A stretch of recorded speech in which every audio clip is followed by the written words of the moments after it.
We just keep winning. Can't get around it. We just keep winning. I want to postulate something here, right? What happens if Saudi Arabia actually stops using US dollars, right? For oil, the death of the petrodollar. There's a massive, massive dollar crash. Obviously, the economy of the United States will follow. And obviously, there will be an outward ripple effect on all other Western allianced countries, right? What happens then? So when I think about that, I'm thinking about that in correlation with the banks that have backed the West, right? They have to understand there's a high possibility of there being a financial rogue wave, so to speak. Rogue waves, right? Very destructive forces that they once were thought to be rare and now have been found to be everywhere, right? But let's say there's a rogue wave moving through the financial system at any point in time. It would explain the desperation that we're reading in a lot of these documents, would it not? In the members only section, I've been posting some potent documents. I've even been highlighting things and outlining them, underlining stuff, right? Read that stuff. Scroll over to that members only section and read that. You're going to see the desperation. Look at what they said in one of those central bank documents. You'll see, you'll understand which one I'm talking about. How the boldness that you have to say something like that. If you or I said something like that, we'd be in trouble. A central bank is saying that. Scroll over to that members only section. Then you have a document here. We're going to get to there's chapters in here. You can skip this if you want to. Then there's documents like this here from the IMF.org. And it says, it's time to rethink the foundation and framework of monetary policy. You see what's going on here?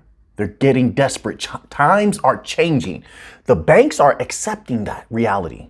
Even though the regular people aren't accepting that reality, the banks are. The governments are. Well, the government's a whole different thing, but let's put them to the side for a moment. They're a little bit more, they're a little bit more, The banks are a little bit more rational. Just my humble opinion. What I'm gathering from a lot of the things that I'm reading right now is a sense of an air of desperation in them. And I can see why. So because of a lot of the, regulatory problems that have been arising in the West, it seems that a lot of the fintechs are now, a lot of the bank coin blockchains and just crypto companies outright are thinking about going offshore, they haven't all actualized that yet. But if that were to occur, and if there is a looming flip in the world coming, let's say that actually occurs, what I stated in the beginning about the BRICS nations, rising in power, the dumping of dollars, the death of the petrodollar. Let's say that occurs. Why would they need to work with the central banks to the degree that they're doing now? No, they could literally just make a run and dominate outright. How could they do that? They can do that through decentralization. Full decentralization would make crypto a beast. You can't stop a fully decentralized system. I mean, you can try, but you can't stop it. You can't regulate as easily a decentralized system. There's nobody in control of it. Hence the Bitcoin problem. You see how they sort of have to let Bitcoin ride a little bit? Like there's nobody in control of Bitcoin. Like everything else is a security except for Bitcoin. You see that? So a fully decentralized system, if they all become that, it's going to be quite difficult for them to do anything with it. And yet the people of the world are looking for something new. I think the central banks are seeing that. And they're getting a little bit afraid because time is running out for them. Which means what? That means they'd have to employ that new financial system. And that means that theoretically, there could be an explosion on the way. No guarantees, of course. Let's move here. I'm going to show you. Let's move here. This is from Ripple.com. And it's titled Blockchain and Crypto and Payments, Transforming the Way Money Moves. Scroll down here to this section. It's titled Faster, Lower Cost Payments with Crypto. It says, despite having a relatively low volume of usage relative to overall payments today, crypto payments are growing fast. Mature use cases like remittances have helped drive a 350%, and we do not have regulatory clarity. That's outstanding. 350% increase in crypto payment users. And this goes right along with and confirms what the central banks have been seeing as well. They're not making it any secret at all. It says over the last 3 years in the US alone, while infrastructure providers like Stripe, WorldPay, and Checkout.com all support stablecoin payment settlement. Doesn't matter if it's stablecoins, the native tokens, all of them are going to add to the volume and value flowing across these chains. And they all in the future are going to make sure that price explodes. We all know that. Ripple knows that. It's a for-profit company. It wouldn't be talking about this unless there was a profit involved, obviously. So I'm just using that to back what I am saying. Let's continue on here. These trend lines will likely continue. Nearly 90% of survey payments leaders say crypto benefits could deliver cost improvements for international transactions, and 75% anticipate cost benefits for domestic payments. That's almost, listen, where you're getting up there past 70%, that's almost everyone saying the same thing. All the big names, all the big money is saying the same thing. Hey, crypto is where it is where the future is going to be. Blockchain, DLTs, distributed ledger technologies, is where the future is going to be. They're already getting on board. The future is right there. It's a pretty clear path. You see how people you have this explosion in the volume on Hedera to the point where people were not believing that it was real, only for Hedera to come out with the actual data and show, yeah, it's real. And almost every day now, they've been explaining why that volume is real. You see that? That's nothing. These numbers are nothing. Those previous bull runs are nothing because the utility has tripled and quadrupled since that time. Well, not the utility has probably 2x'd, but the use cases is what I mean. The use cases have tripled and quadrupled. What do you think is going to happen in the future? I think this is logical. I get a little bit excited. A little high energy. It's okay. Let's continue on here. Regulation and sustainability are top of the mind. Even with these early payment beachheads for crypto and near universal excitement over its potential, the technology still faces hurdles to adoption. While more than half of survey participants say they are considering crypto use, more than half. And I think they're underselling it. I really, really do. So it says only 17% currently support crypto-enabled payments. Only 17%. We're seeing this type of activity with only 17%. Boom, it's right there before everyone's eyes. For most payment leaders, this gap boils down to two clear concerns: regulatory ambiguity. That's what I'm saying. Once we get regulatory clarity, the bull run you're going to see is unbelievable. There will be nothing holding us back. So regulatory ambiguity and sustainability, which we know we can put that to the side because sustainability is not something holding us back right now. The bank coins have absolute sustainability. We're carbon neutral and carbon negative. It doesn't get better than us. No one's on our level. I hope for other blockchains to win. Ethereum, make your money. Bitcoin, make your money. We can all win. But there is no one on our level as far as sustainability is concerned. Carbon negative. That makes us the most delicious of offerings to institutions where that big money comes from. Those trillions we were talking about, that those banks were talking about, those trillions. That makes us the most delicious offering. And we will take their money. They cannot deny us. We put in the work. It's coming. My humble opinion, not financial advice. I'm just a humble researcher. I share a few thoughts from time to time. Let's continue on here. Did you guys read this document? This just got posted today, I believe by Ripple, on Ripple's Twitter. Read this document, it's potent. The survey found that nearly all respondents also hold concerns about the environmental impact. Like I said, that has nothing to do with us, which is why it's important for Ripple, Stellar, Hedera, Algo, etc., Cello, XDC, LCX, all the bank quant, to let the world know, not just the institutions, but the world, let them know, hey, that's not us. We're carbon negative, carbon neutral. We have traceability for carbon, all that type of stuff, all that carbon credit, all that stuff. Listen, tell them whatever it takes that's true in order for us to bring that money in. It's that easy. It's that easy. It's just going to take a little bit of work. We're not afraid of work. We outwork everyone. whether it's the the Bankcoin blockchains or us as researchers. We outwork everyone. That's why we stay on top. They can't outwork us. They can't outsmart us because we're going to continuously be updating our information as we have. That's why we win. Let's continue on here. So it says, let's move on to this section here. It says crypto's transformative promise. The goal of this report is to provide industry participants. So this not even this document is not for retail. I love that about Ripple. They always stay true to their path.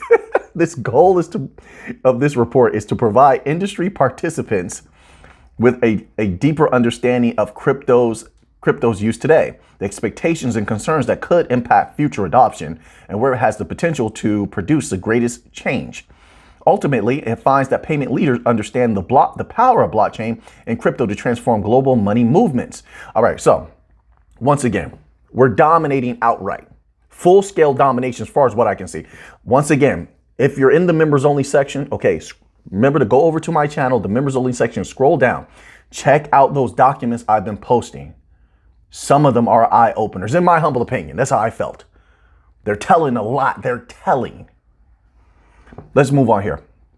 All right. So we have this little post here. This is from Stellar, a little bit of XLM news. This is from Stellar. It says, this is from Danelle Dixon. It says, you know what's better than financial inclusion? No, I don't know what. Tell me, Danelle. It says accessible financial inclusion. Accessible. Expanded to 55 million people. Do you see where this is all heading? And that's a pretty good number, 55 million. That's nothing compared to what Stellar will be doing. Nothing. They have corridors all around the world. Latin America, Africa, United States, Europe, various parts of Asia, Australia. Can you imagine the volume and the value that's going to be flowing through Stellar? Can you even fathom that? You have the things going on with CBDCs on Stellar. Of course, Ukraine is the prime example. You have a myriad of banks issuing stable coins through Stellar. You have the MoneyGram situation. You have IBM situation. We'll see how that works out in the future. But if they decide to really ramp up their efforts or, funnel a little bit of money back into that particular project, boom, right? And I think with regulatory clarity, I think they're just laying low, to be quite honest, because they had a nice little profit last year. So keep that in mind. But we'll stay up to date on that. So you have that. You have their aid. Their aid offering going on, Stellar Aid Assist. You have that. Their smart contracts, they're constantly tweaking that. Did you check out the Stellar YouTube channel? They're always on there. There's like 50 people crammed up on a screen, and they're all advancing Soroban. Holy smokes, they're on fire right now. Stellar sees that there's an opening in the door, and they're going through it. It's my humble opinion. So it says here, Bravo, ClickPesa, and Lobster CO. We know all about them. All about them. And then there is the subtweet here. Lobster Stellar Wallet announcing our promo campaign. That's why I like to hear. I want you promoting it everywhere. We all do. Anything that brings volume and people and attention to the chain. Yes, yes, yes. That's what we want, Stellar. Keep doing a good job. You're doing a good job. Announcing our promo campaign with @ClickPesa, allowing verified Kenyan residents to earn 500 KES on Lobster. Shout out to all my Kenyan people out there. Together, our partnership gives accessible financial inclusion to over 55 million people, all powered by #Stellar. Yes. Once again, getting in deeper in Africa. This is where they're going. We have to always talk about these places. Why? There's always the why. We're seeing the effects. What is the cause? Listen, I'm telling you, they know where Africa is going. They know where Latin America is going. A lot of value going to be coming out of those places. That I promise you. Are you following the pushback, the political pushback from a lot of places in Africa against all the Western places that have been extracting value from Africa? Have you been following that news? They've been pushing back and saying, no, we're going to get a bigger percentage. No, we're going to be in control of our commodities. We're going to be the biggest benefactor. So there's a little battle going on. Not little, it's a significant battle. But if Africa is taking control of that value, and then the bank coins are deep in Africa, Hedera is deep in Africa, Stellar is deep in Africa, Ripple is deep in Africa, these are facts, then when those trillions, it's going to be a lot, if, let's say if, those trillions are flowing out of Africa and into Africa, because people want to buy the gold, they want to buy the silver, they want to set up companies, and Africa is going to be utilizing the bank coin blockchains, let's say that, right? If that is to occur, what does it do to those prices of XRP, XLM, Hedera? I'm trying to think of the ones who are actually deep in Africa. Algo. Those are the four I know that are deepest in Africa, in Latin America and other places. What's it going to do to those prices? The value of all of those things, lithium that they're taking out of the ground, whatever that new mineral is now that they want to use in batteries. What happens with that silver? As the world moves forward into whatever this new age is, where those things are going to be used, the value is going to be tokenized. So it's not just about the commodities necessarily moving back and forth, but the value is definitely going to move back and forth. It's just like you got these gold bricks sitting in all these vaults, but people are using those gold cards. The brick doesn't have to move, but you hold your value in this brick. Okay, so you own this many ounces of gold, or you know, and then you use that gold card. So the value is in flow, even though the gold is sitting in the vault. That's how a lot of things are going to work. So that's part of liquidity. That value is never locked up in that. You trade that out into something else, or if you really don't have to, you can use it outright. But let's say you wanted to, you trade that out into something else, USDC, whatever, offering your euros, and then use that value outright on whatever card. And that's the beauty of interoperability. What does it do to the value of things like XLM, where every account that uses Stellar must have a modicum of XLM? Friction, all these different things, transaction fees, all these different things. So I'm keeping that in mind. There's no guarantees, of course, but I'm very excited when I see something like this. Let's move on here. Let's move on. We're doing good today. We're flowing. We got good energy going. Yeah. You guys have a good week. It's the weekend already. You survived. We did good. We conquered. We made some money. We closed some deals. Yeah, we closed some deals. We did a good job this week, as you should. We're champions. You're champion. All right. All right. I want to make sure you wear your crowns. Every single one of you, whoever you are, wear your crown. You're a champion. You're a winner. Simple as that. Don't let anybody tell you different. I don't care who they are. Tell them Alpha Neem said you're a winner. Simple as that. Now, bit.com. More Stellar related news. Let's scroll down here. It says, why is CBDC better with blockchain? Bit, yes, make the push. Do you see all of this massive push going on at the same time? The new financial system is picking up steam. Massive amounts of steam. But let's scroll down here. Let's scroll down. All right, I got to contain some of my excitement. It says central bank digital currencies backed by blockchain technology. As we know, they can't function without us. They don't have the interoperability. We've seen it already. They don't have that. They don't have proper liquidity. And there's one other thing that they don't have. I can't think of it off the top of my head. They don't have interoperability. They don't have proper smart contracts either. That's another thing. They're going to have to continue to innovate with us. I think they're also going to need to use us for quantum proofing also. Notice how they don't talk about that. They don't talk about that at all. Hedera is quantum proof. XDC is quantum proof. Algo, I believe, is quantum proof. I believe XDC is quantum proof, right? I'm going to go out on a limb and say, theoretically, if they're claiming that XDC has military-grade security, that's what they said. I'm going to go out on a limb and say that they must be quantum proof. But I know Algo is quantum proof and Hedera is quantum proof. Okay, and I think, is XRP quantum proof? I vaguely remember there may have been an article about quantum proofing the XRPL, but I'm not sure. I'm not sure on that. So don't quote me on that one. But I have never heard any bank say that their CBDC is quantum proof. You don't see the problem in that? They're going to need us in more ways than one is what I'm saying. Let's continue on here with this article. It says, also known as distributed ledger technology, offer many advantages over legacy payment systems. Why did they say that? Why did they say that? They didn't have to say that. Aren't they trying to work with the banks? You know why? Because I think a lot of the Bankcoin blockchains and the offerings on them, like Bit, who works in conjunction with Stellar many different times, I think they see that there's the possibility a lot of banks may go down. There's a possibility that in the future, the banks, because of their connections with the West, if the West were to go down, go under, sustain a catastrophic collapse, then the banks would collapse as well. No one would need to follow their rules anymore. They wouldn't. It's a possibility. It's not a guarantee. It's not a high possibility, but it is there, right? I think they see that they would be the new system outright. They would be the new banks outright. They would be who people trust with their money outright. Well, the people really wouldn't have to trust them. See, that's the difference. The power would be put into the people's hands. And I think they see that. So they're keeping the doorway open to that possibility by saying that the bank coins offer many advantages for DLT, CBDCs, of course, BIT being a partner with Stellar, obviously. Then they're talking about the bank coins primarily, my humble opinion. That's my interpretation. It says offer many advantages over legacy payment systems.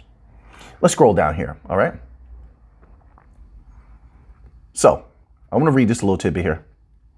It says, these advantages will allow central banks to better manage their monetary systems, which means they can't manage them properly now. And we've seen that. So many different problematic scenarios that are around the banks that at any time cause a massive problem. Transmitting monetary policy in a more precise and direct manner, which means, well, I wouldn't say transmitting, they really mean implementing, exacting it, right?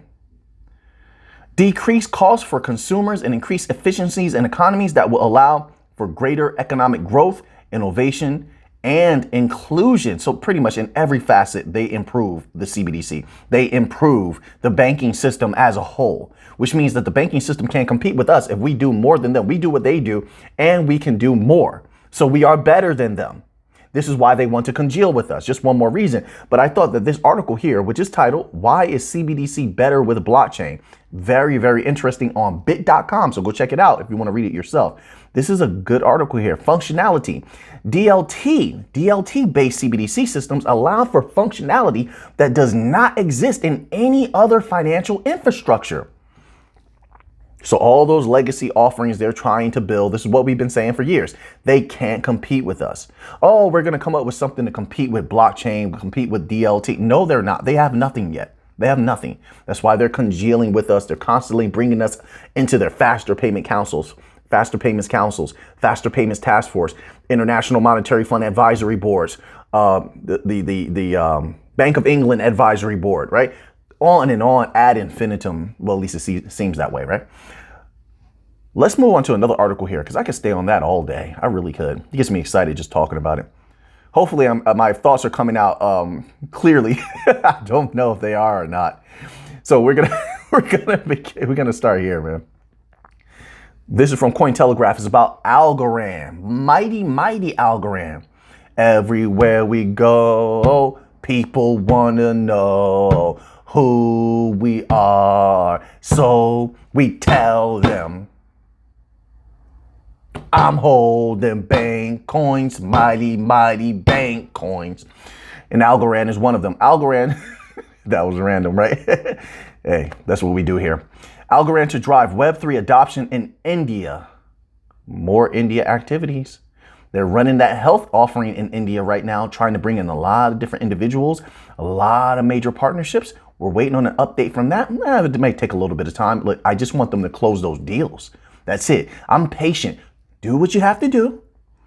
Make sure your presentations are potent and close those deals. So, but they have that going on in India. Then, you know, they fed Algorand, fed millions of people in India as well. So Algorand, the bank coin of the people, the coin of the people, helped millions of people over there. And now they're making sure the people are able to utilize and benefit from Web3. That's why I like Algorand. I really do. I love a lot of what they do. Let's read this little tidbit here.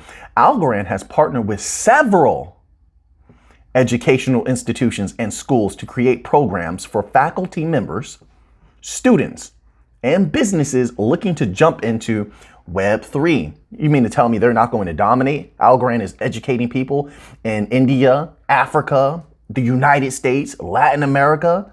They're going to dominate. The people are learning about the Algorand system.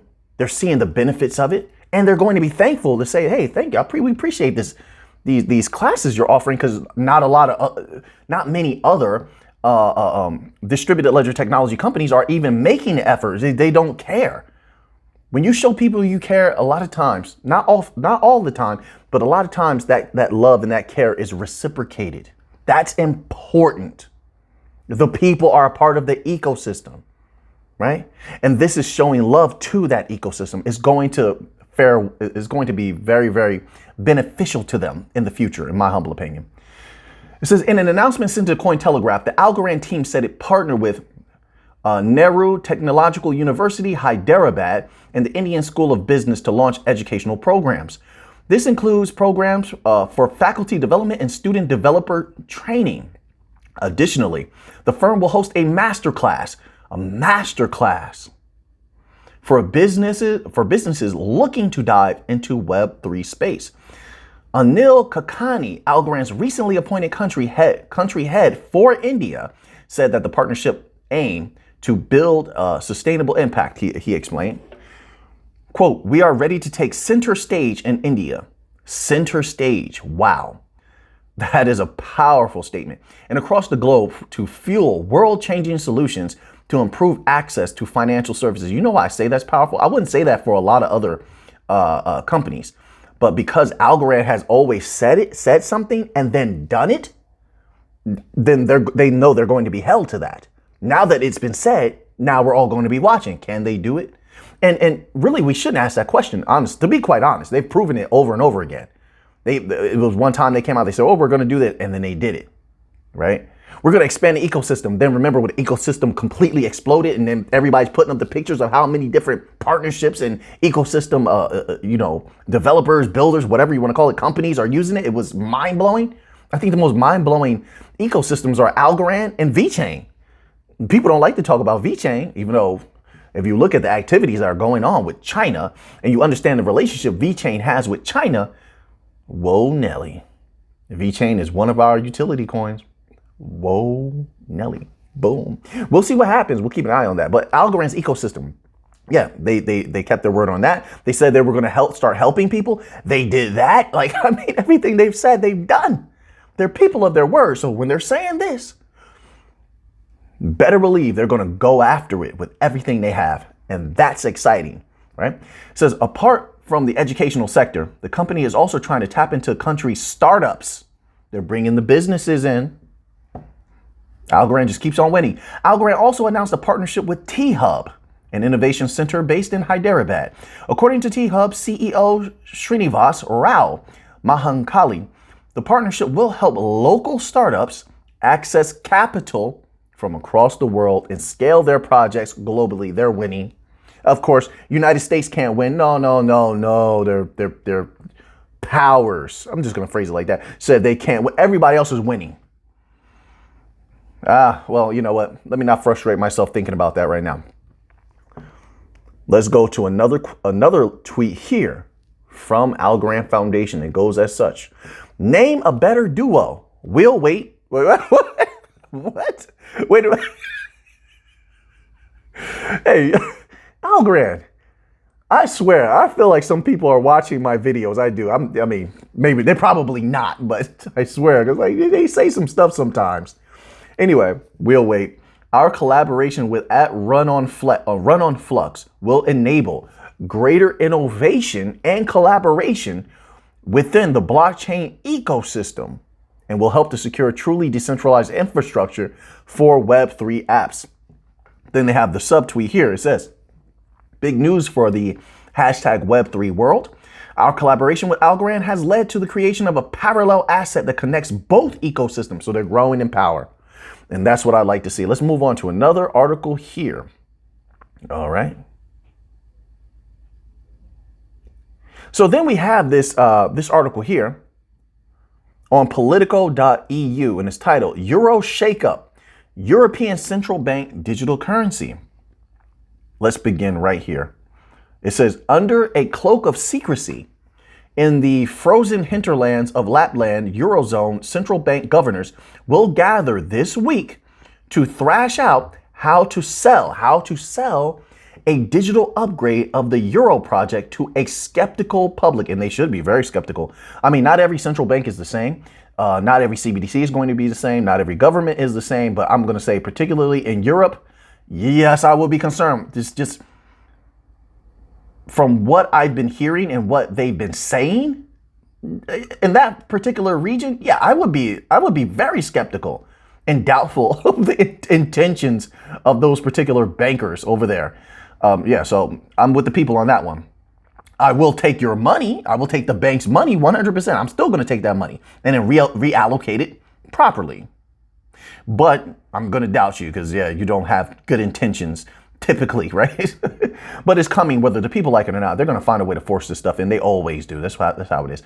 Might as well use it for a positive. It says a digital euro, if implemented, would fundamentally rejig the way assets and liabilities are managed on the central bank's balance sheet, with the aim of making payments more inclusive and efficient. Yeah, they're trying to include themselves into some of that money they cannot access otherwise, and some of the data that they cannot access otherwise. Yeah, they're including themselves. The people are doing fine.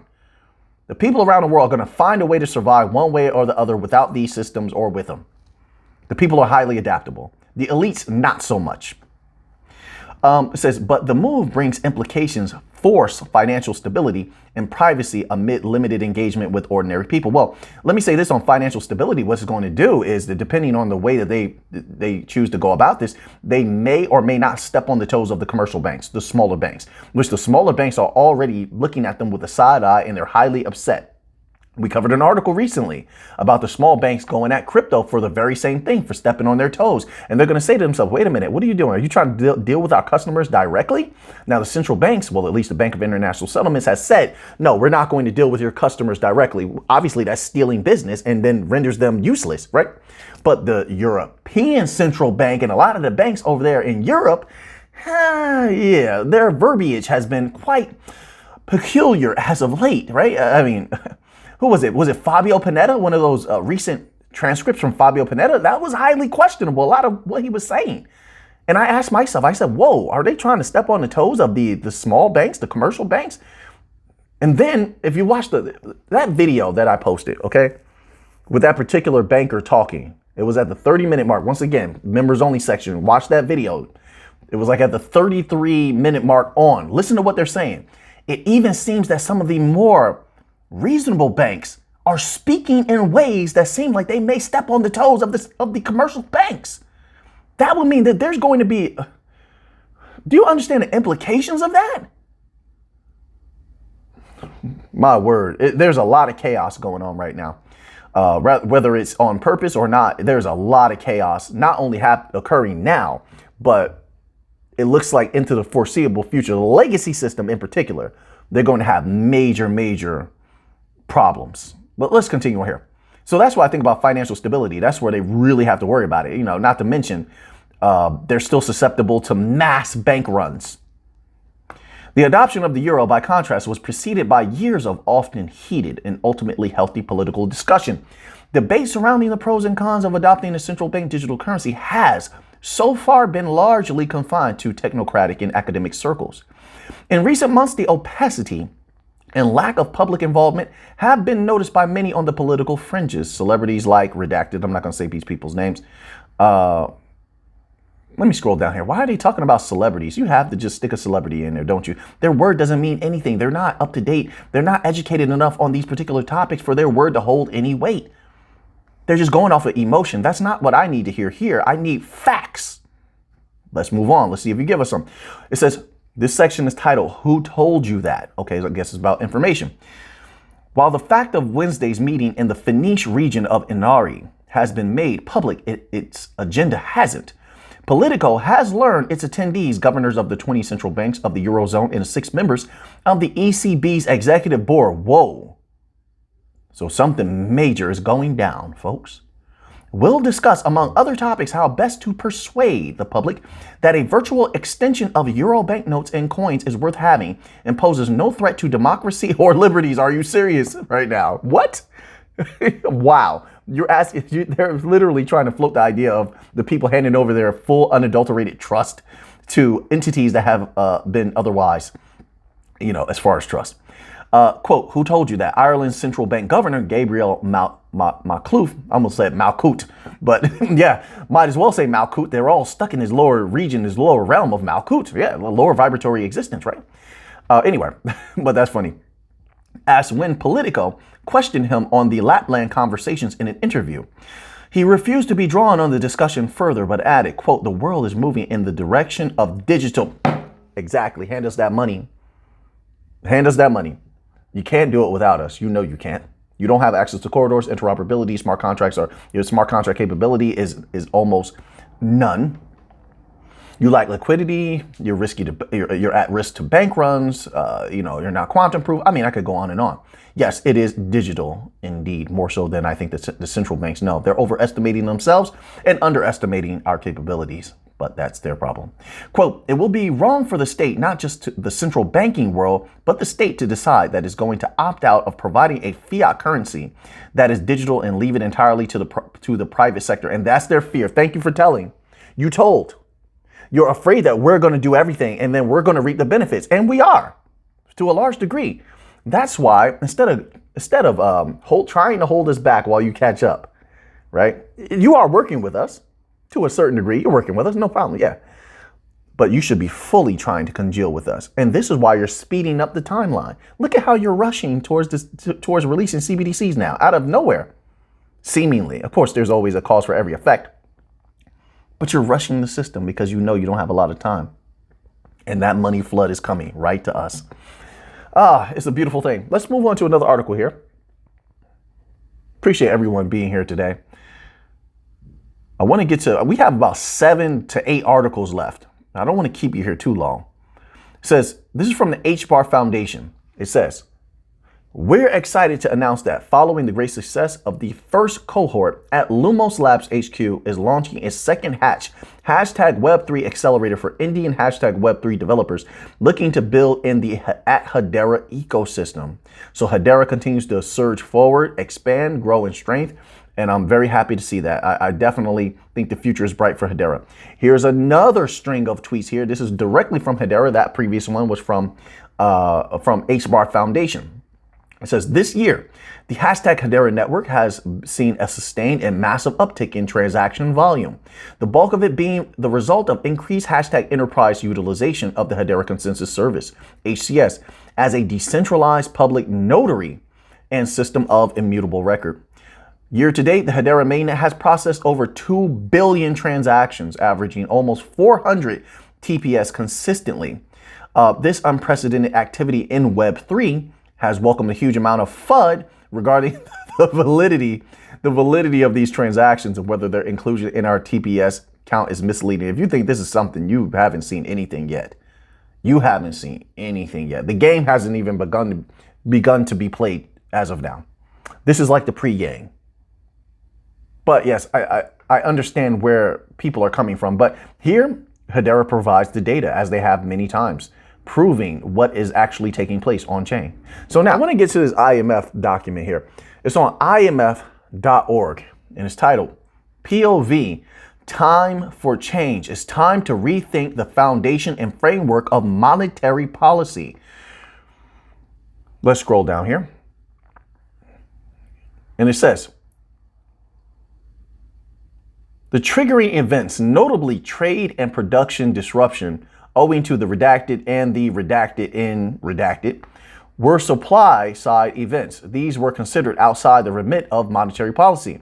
But the impact of triggering events on inflation varies according to pre-existing financial conditions, which are in turn shaped by monetary policy. Central bankers, therefore, are not entirely blameless. Of course they're not. See, it's very interesting. The IMF holds central bankers accountable at times, but then itself goes on to make the same monetary policy mistakes. It's a very, that war that has been going on within the banking system is disgusting, and it's been dragging out for too long. And hopefully we're going to see the right side come out on top in that system. We'll see. It says, unfounded fear, the conventional fear of deflation, conventional fear. And let me continue on. The conventional fear of deflation and interest rates falling to their lowest level possible was well articulated in a speech by Jay Powell, Federal Reserve Chairman, at the August 2020 Jackson Hole Conference. Quote, if inflation expectations fall below our 2% objective, interest rates would decline in tandem. In turn, we would have less scope to cut interest rates to boost employment during an economic downturn, diminishing our capacity to stabilize the economy through cutting interest rates. We have seen this adverse dynamic play out in other major economies around the world and have learned that once it sets in, it can be very difficult to overcome. Yes, exactly. This is why I thought you should have kept your foot on the gas a little bit longer. Let's continue. We want to do what we can to prevent such a dynamic from happening here, unquote. This is the crux of the argument deployed by central banks to justify aggressive monetary easing in response to declining inflation. It sounds plausible, but must be substantiated by facts. And the experiences of the, quote, other major economies, unquote, by which Powell obviously meant Japan, cast doubts on the validity of the narrative. I mean, listen, if you're going to really paint Japan in that light, with them saving so many of their different financial entities and flooding the system with money at different times and such like that, well, the United States has done the same. It's just, it's not going to be spoken about in the media as often as Japan. Japan has no real media protection, but all of these countries have done the same, and they've done very questionable activities in order to save their financial systems. Let's continue on here. That's just my humble opinion. But if this had been a serious constraint on policy, Japan's growth rate should have been lower than that of its group of G7 peers. Yet growth of Japanese GDP per person was in line with the G7 average from 2000 to 2012. Growth of Japan's GDP per working age person was the highest among G7 during the same period. Yes, but let me say this. I believe that Japan may feel they have a wild card in their back pocket because of the XRPL. The head of SBI Remit made a statement. Obviously, there was a cause for that statement. There was meetings that were had. He heard something. The individual heard a lot and said that the entirety of Japan would one day run off of XRP, the XRPL. If they can employ such a system, then the money explosion in capital that they would be saving, the explosion in revenue that they can make, they can loosen up a lot of that frozen capital and money. They have more to play with. The small businesses will be booming. I mean, their economy would take off, theoretically speaking. So I feel, and I could be completely wrong on this. I could be wrong. But I think they keep that in the back of their minds when they're acquiescing to the legacy system standards. And that's what they've been operating by in doing some of these activities, right? So that's how I feel about that when I think about what's going on in Japan and with Japan. It says, this does not mean that unconventional monetary policy never has any effect. It can become extremely potent depending on timing. A case in point is forward guidance. The central bank's strong signal to markets of the intended path of its policy interest rate in order to influence long-term interest rates. When the economy is weak, forward guidance is not very effective because market participants expect interest rates to remain low anyway. But when the economy is hit by a surprise shock to demand or supply, forward guidance of continuing low interest rates can suddenly become too expansionary and inflationary. Now, let me pause right there and see, that's one of the reasons why I believe the new financial system is going to be so powerful, and they're going to wield it almost like a weapon at first. They're going to wield the new financial system like the greatest control mechanism that has ever existed. And yes, that's going to cause prices to explode, of the different protocol, theoretically speaking, XRP, XLM, whatever's going to get used, Algo, Hedera, whatever's going to be used. But they can remedy many of these problems. Inflation, they have direct control and implementation over monetary policy, like they just said. All of that only happens through the new financial system. Because, as they said, there's so many, not just unbanked, particularly in the West, underbanked. That's what they want access to.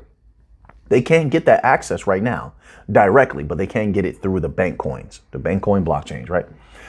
So now let me move on here, okay? Because I want to end off with a little bit of gold news. So this is from gold.org. And it goes as such. Central bank gold demand in 2023 picked up from where it left off in 2022. In January, central banks collectively added a net 31 tons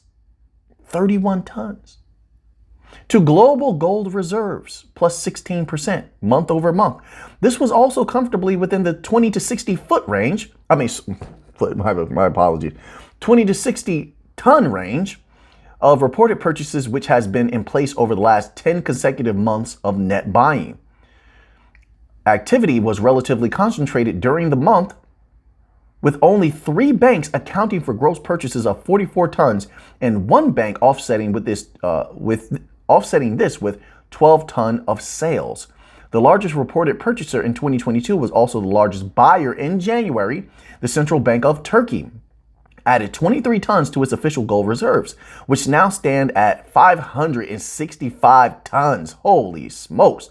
People's Bank of China also bought again during the month, adding 15 tons on top of the 62 tons of gold reported between November and December 2022.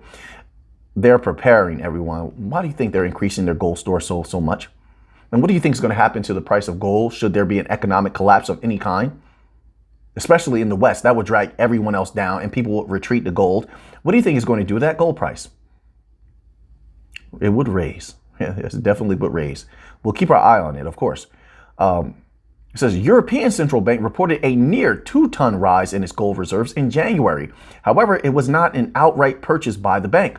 This was related to Croatia joining the currency union. Okay, that's interesting. As the country was required to transfer the gold. Wow, they were.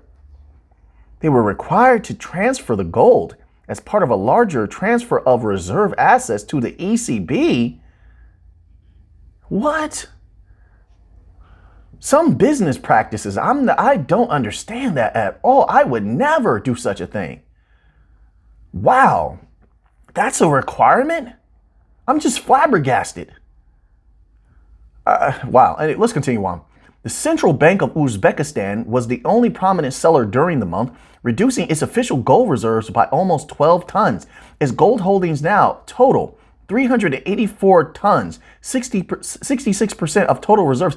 I'm still stuck on the other. Why is that required? That doesn't bode well for trust. Why would the ECB need to hold that for them? Anyway, let's continue forward. Listen, obviously I'm unaware. I have to look into that a little bit. I don't know if it's justified or unjustified. I have to look into that and learn a little bit more. I'm learning every single day. All right. Maybe they have a good reasoning for it. All right.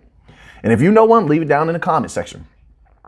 Focus on this sector on the gold market has been intense in recent months.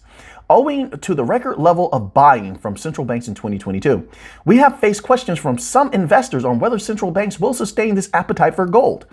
As we noted in our latest gold demand trends report, it says, quote, looking ahead, we see little reason to doubt that central banks will remain positive towards gold and continue to be net purchasers in 2023. However, by how much is difficult to call, as evidenced by our expectations at the start of 2022, but it is also reasonable to believe that central bank demand in 2023 may struggle to reach the level it did last year. I mean, of course, I would also expect them to reach certain satisfactory levels where they're satiated at that particular time and think that they have enough. It's also a possibility. I mean, they ramped up everything for a particular reason. And once that reason, or I would actually say problem, is remedied, so to speak, why would you continue, purchasing at the same rate? So now that you have that information, what are you going to do with it? I know what I'm going to do with it. So until next time, let's get to the money.